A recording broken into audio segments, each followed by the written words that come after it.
We're all familiar, I think, most of us, with that scream. What's it called? The scream? The howl? Edward Munch. The man is on a pier, and he's just registering galactic enemy. How hard is it for us to stay out of that state these days? I have a talk show where I bring in guests, and I'm the host. And it's really nice. It's very plush. It's an opulent set. And they're in this kind of white chair. It's like a sofa, but it's just a chair. It's like a recliner, but for one, a lazy boy, as it were. And I'm in the same, and we have a table between us. It's a glass table, made entirely of glass. Nice flowers on it, a couple glasses of water. And what I try to do is I get people to talk about their ennui, which is French for, like, basically angst.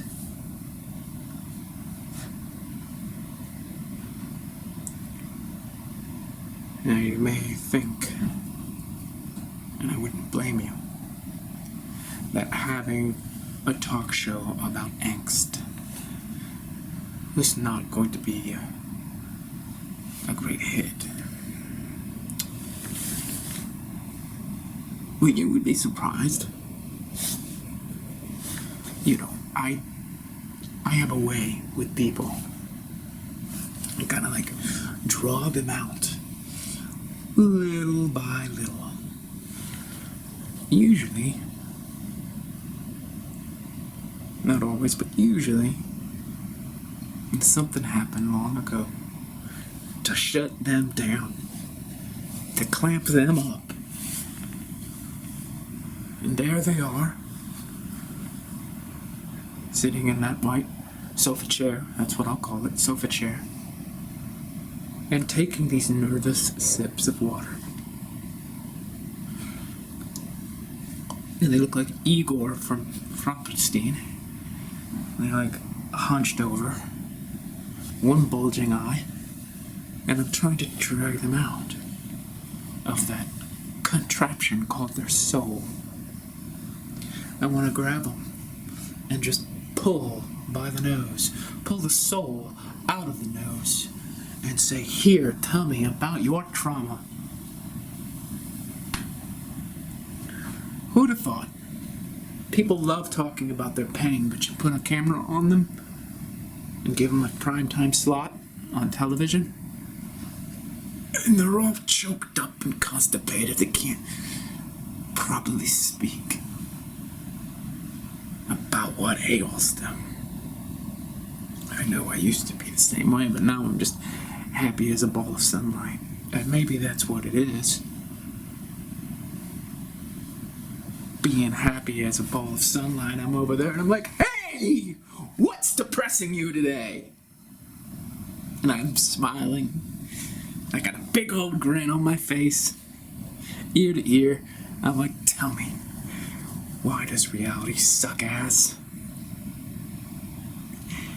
And it doesn't go over well, so I have a little bit of work to do on my delivery, for sure. Now, there's a whole spectrum, range of people that apply to be guests on my show because, well, they all think that they want to talk about their misery. And in the application form, I'm like, if you're on TV in front of millions of people, do you think you'll clam up? Do you think you'll deliver the goods? And they're like, "Oh, check. Yes, of course." You know?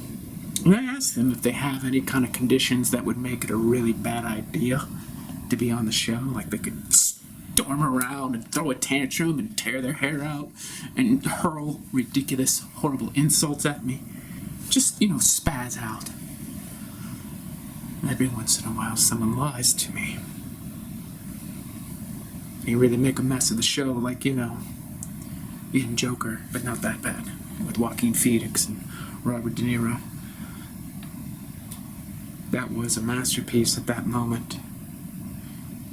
You didn't see it coming, but you kind of did, but you didn't. And you're like, holy cow, that was really real.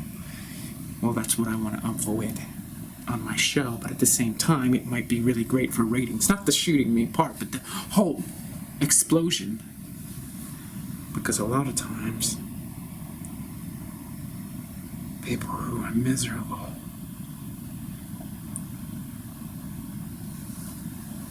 are like seething inside.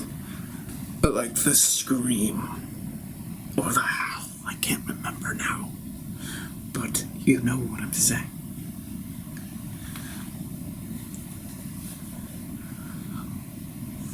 I'm really happy to be on your show.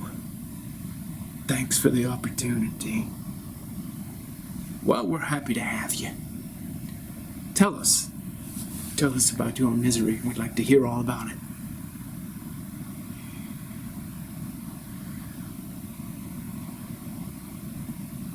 Well, first of all, I'm just really embittered about everything. Yes, that is a common complaint that we see frequently on our show. Yeah. But my bitterness is actually special. Okay, well, tell us about that. We hear that a little quite often too. Now, they're wrong. There's something about me that's different. Well, that's why you're on the program. We know that not everybody's misery is the same, so what we try to do is just elucidate the nature of your unique misery. We're all ears. See, I used to be a really happy guy at one point. Until she broke my heart! Okay, alright. Alright, yes. Well, we want to hear more about that, because not every heartbreak is the same. What makes your heartbreak so different from the others? You said that your misery is special. Yeah. I can't even tell you. Well, that's what you were here to do. Go ahead, tell us. I don't even got the words for it, man. If I had the words for it, maybe I would not be so depressed all the time. I could just get it out. Tear it out of my soul if I could talk about it. I can't talk about it. Well, this is your opportunity. You can talk about it from the world. We're all ears. Go ahead. I feel like you're patronizing me now. Absolutely not patronizing you, my friend. What happens is this is a common occurrence on the show. People come up here, and we give them a platform to talk about their misery. We realize we're the only talk show, probably on the planet, that actually allows people to get up and talk about what ails them, so why they're suffering. Okay. You said in the application form that sometimes people don't, they clam up when they come up here. Is that what I'm doing right now? Well, I don't wanna, prejudice you in that direction, but, you could be a little bit more open. That's the problem. She shut me down. Shut me down real good. I don't even think that I can ever open up again. Well, this is your opportunity to open up in front of the world, and I tell you something, young man, if you do open up in front of the world, you're never gonna want to close back down again, you hear me? You're gonna be like, well, I let out the demons, and I don't want them back in me. So go ahead, tell us all about your demons. I don't think they're demons, man. Okay, what are they? think I need an exorcism myself. Okay, yeah. Well, that's what I said. I said that they were like demons. No, man.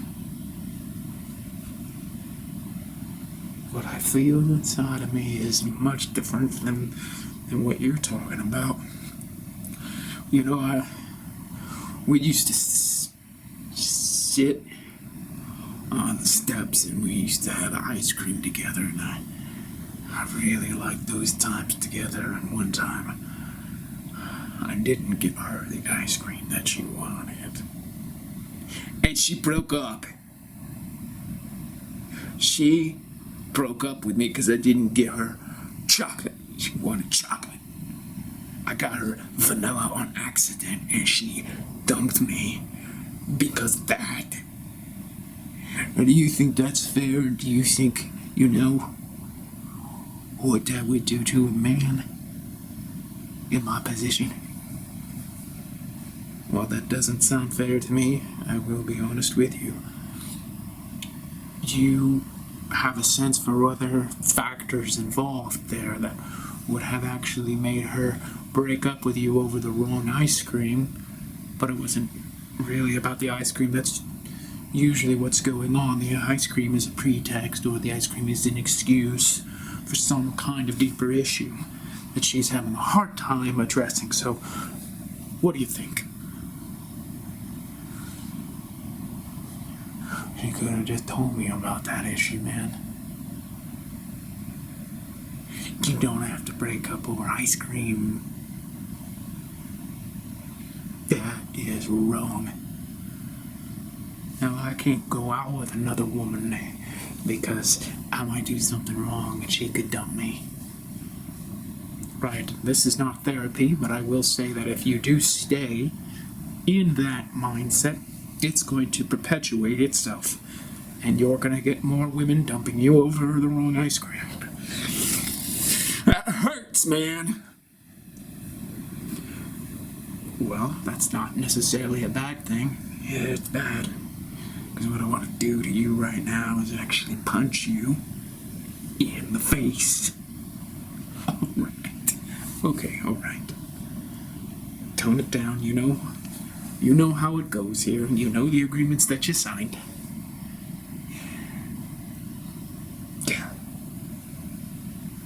Yeah, I know. I know that things feel a little bit different when you get all these cameras on you. And you just divulged your soul. And you just told the whole world that you were dumped over the wrong ice cream. I don't want that to happen again, so I guess why I'm here. Yes. Tell us, why did you decide to come on our show? I just want to tell all the women in the world something. If you are dumping men like me because of ice cream, you got something wrong in your head. Well, yes, that's certainly a possibility, of course. We won't deny that. But also, I think, to be fair to these women across the world, you may be having certain you have a certain manner about you that maybe comes into play when you're with these women. What? I don't have a manner about me. Well, were you always like this? Like what? Yeah, you're kind of a little bit like, you have this, I don't know how to say it. No, just say it. You're got a little bit of an evil thing going on. Evil. Yeah, there's just this touch of darkness to you that might put some women off, and they might take the shortest route and just say, you know what, you got me the wrong ice cream and I gotta go. But it's not really about the ice cream, it's about the fact that you just kind of have this trace of dark energy to you. Is it a trace of dark energy? or is it evil? Because I would think that if it's evil, it's more than just a trace of dark energy. Evil people don't have just a trace. They are all evil. Yeah, I don't want to say that you're all evil, because here we are on primetime television, and other people might get a little freaked out about that. I would just like to suggest that you're probably not looking at the whole picture. Now, if there was anybody that was evil, as you say, it was her. She was the one. Do you understand that, Mr. Talkshow host? Mr. I've got answers for everything, and I got a big smile on my face with everything I say. I don't think that I was the evil one, Mr. Talkshow. I think any woman who breaks a man's heart over ice cream is going to be the evil one, not him. I went out to the 7-Eleven to get her ice cream. That was good. I was like an angel. I was taking care of her needs, alright? So flip that script on me and tell me I'm something I'm not. I understand. Well, this is certainly one of our more interesting shows that we've had. Thank you very much for coming on. No. No. No. No. You're not gonna sweep me under the rug like that. You remember what you said about that Edward Munch painting where he's the Howl? You don't sweep the Howl under the rug. That's not where the Howl belongs. The Howl belongs out here, in front of everyone. Certainly, it actually does. That is why we have the talk show. Good. Don't backtrack. Don't start pretending. Because you are in an uncomfortable situation and you want to save your ass and save the ratings. You want to change the world. I can tell you're one of those types. And you decided maybe it would be some creative, witty thing to do. Get people like me on your show. People like me pulling us out of our basement where we threw ourselves after our heartbreaks. He thought it'd be a good idea because, oh, how creative. How creative. Get this depressed guy. But you were just thinking about some great idea. You never thought about us for real. Evil. Fuck you. Yeah, bleep that out. Bleep it out. I'll say it again. Fuck you. It's not right. It's not right to break a man's heart over ice cream.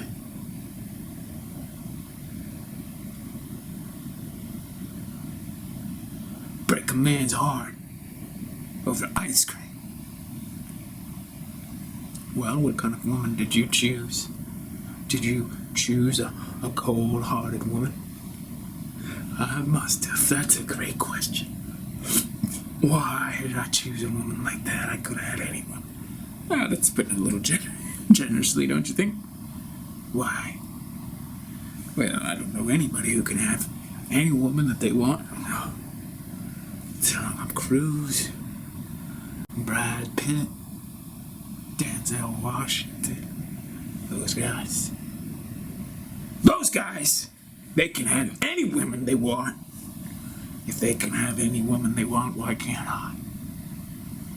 Well, that's pretty obvious. No one knows who you are. You're not a celebrity. You're not a powerhouse. You're just some regular guy. Like the rest of us. I told you. My misery is special. Besides, you're not a regular guy. So don't pretend like you're a regular guy, you're not. You haven't been where I've been. Oh, that's not necessarily true. I climbed out of my hole and thought that I'd give other people an opportunity to climb out of theirs. You know, I don't believe you. You're all smarty. You're smarty pants. You have the answer to every question. But you know why you have the answer? Because you got this talk show. You gotta have all the answers for all the problems. And you said the same thing to people. I've watched you. I've watched you. I know.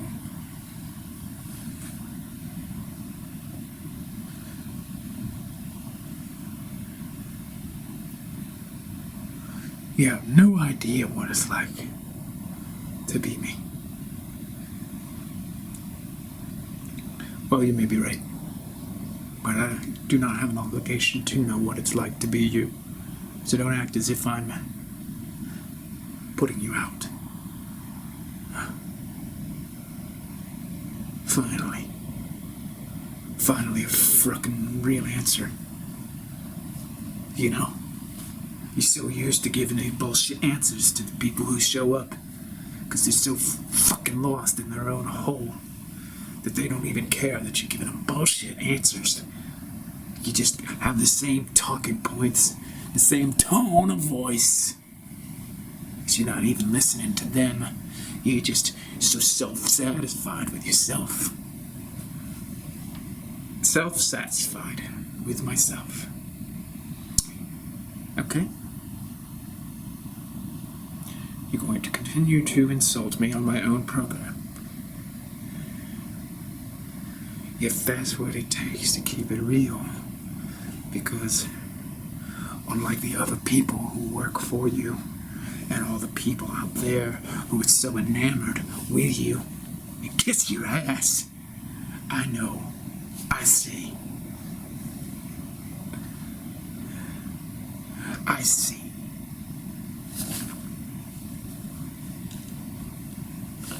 That's what you are. That's why you got the program. Because you can't stand the scream inside. So you bring all these people in from across the country. Everybody who's been decimated by heartache, and you put them on your couch. And you say, cry. Cry for us. Show us your wounds. Show us your trauma. You're only doing that because you're screaming yourself, and you want their scream to outscream your scream. I'm your angel. I told you my suffering is unlike any other suffering. I'll come up here and I'll show you exactly what you don't want to see about yourself. Those are some pretty bold words. I already told you my story. Yeah, but you lied. You told me it was over. Somehow you told me that backstage that it was over. A little 45-second conversation. Now I know why. You didn't want me to bring out my chess piece and trump you. You wanted to make it clear and make it known to me that there was no way I was going to overpower you on your own show. You must have seen something about me. You had a spidey sense about me. This guy is going to cause trouble. But I want to ask you something, Mr. Talkshow. Where would you open yourself up to the possibility that someone could come on your show and spoil the secret that you've been telling yourself for all the time?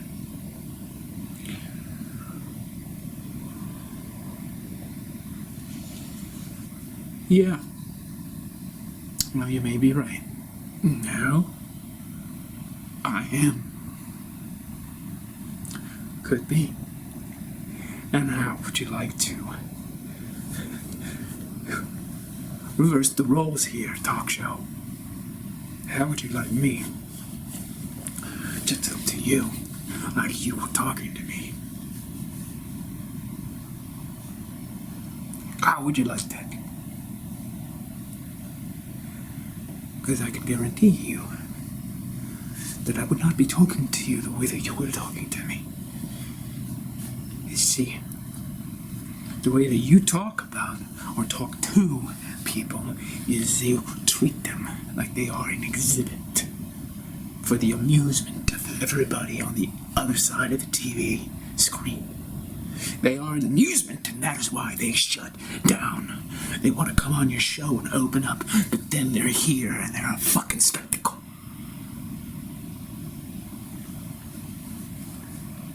And nobody even bothers to tell you. Because nobody even cares. Because everybody else has got this Schadenfreude where they just take delight in the misery of others.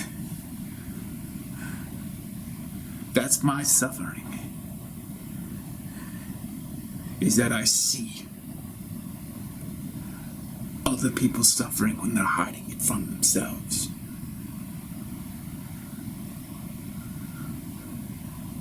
So when I see her suffering, and I take it into myself, you call that traces of evil? No.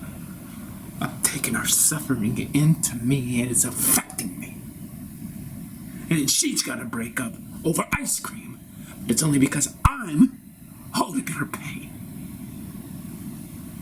And you don't take me seriously. You don't know what it's like to be this kind of empath. Well, it actually means that your boundaries need help.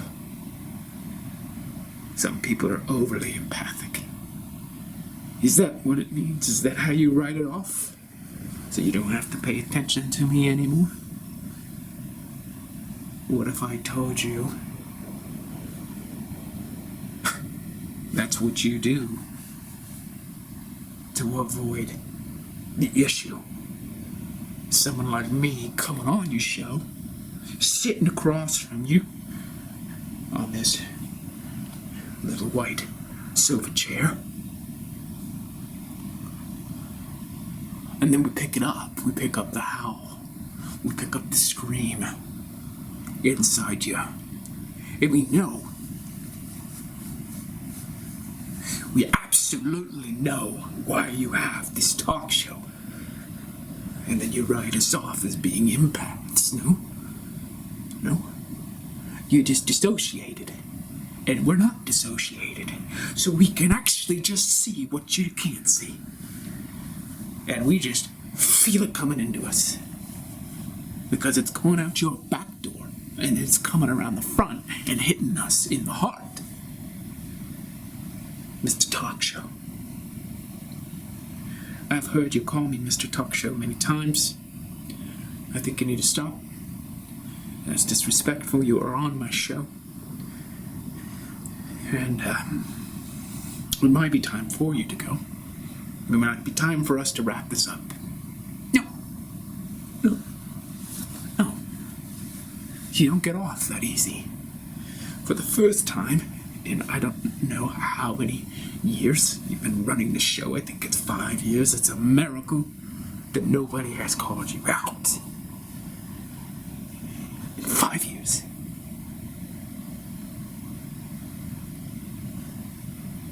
But what I want you to do from now on, what I think would be absolutely fucking fantastic from now on,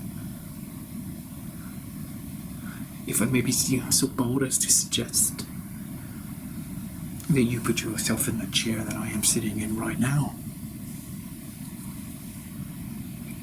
I want you to see what happens. We live in such an upside-down world. You actually came up with this idea. It didn't even look inside yourself to find out why you would even do something like this. Because when people come up here, you objectify them for the entertainment of others. And I've been watching you do this for 5 years.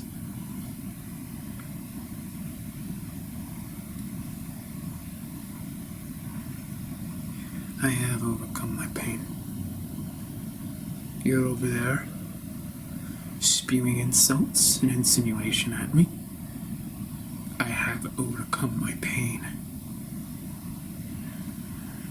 No. You know why I know? Because you speak in that monotone that tries to block everything out. It's a monotone, it's a wall. And when you're not speaking in that monotone, which is what you use when someone approaches you directly, then you're all Mr. Razzle-dazzle.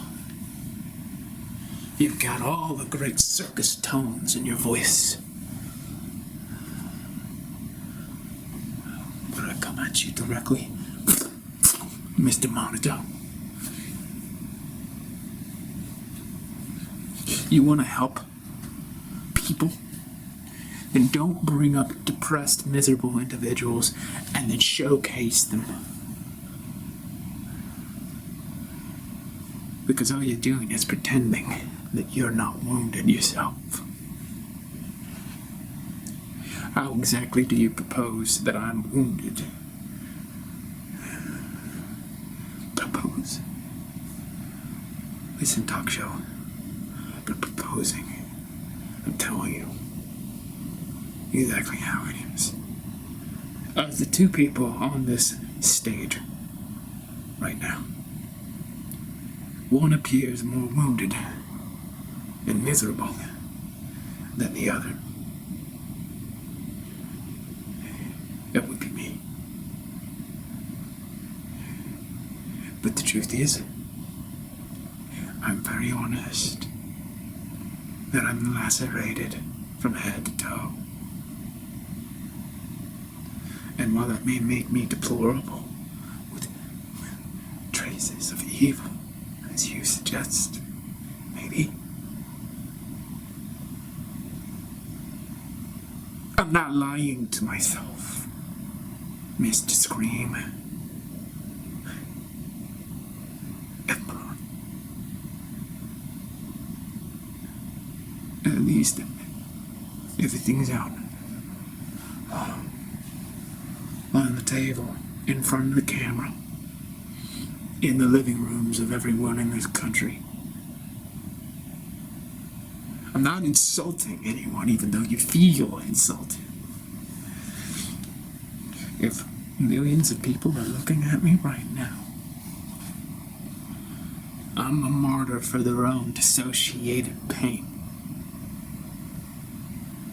They're keeping it in and they're speaking in monotone. I don't speak in monotone. Everything I say has flavor. As I'm dripping with a heart. You're dripping with misery. Yeah, there is some of that. But I leave it all out on the field, and you're not even on the field. You're not in the arena, man. You're not in the arena. You are on the sidelines, watching us. We are still fighting. But you have not even yet begun to fight. And I think, and I know, the reason for why you have this talk show is so you can stay out of the fight. And you choose people who do clam up on you, who shut down. And apparently I snuck through the vetting, the line, and I showed up on your doorstep. And I'm telling you, Mr. Talkshow,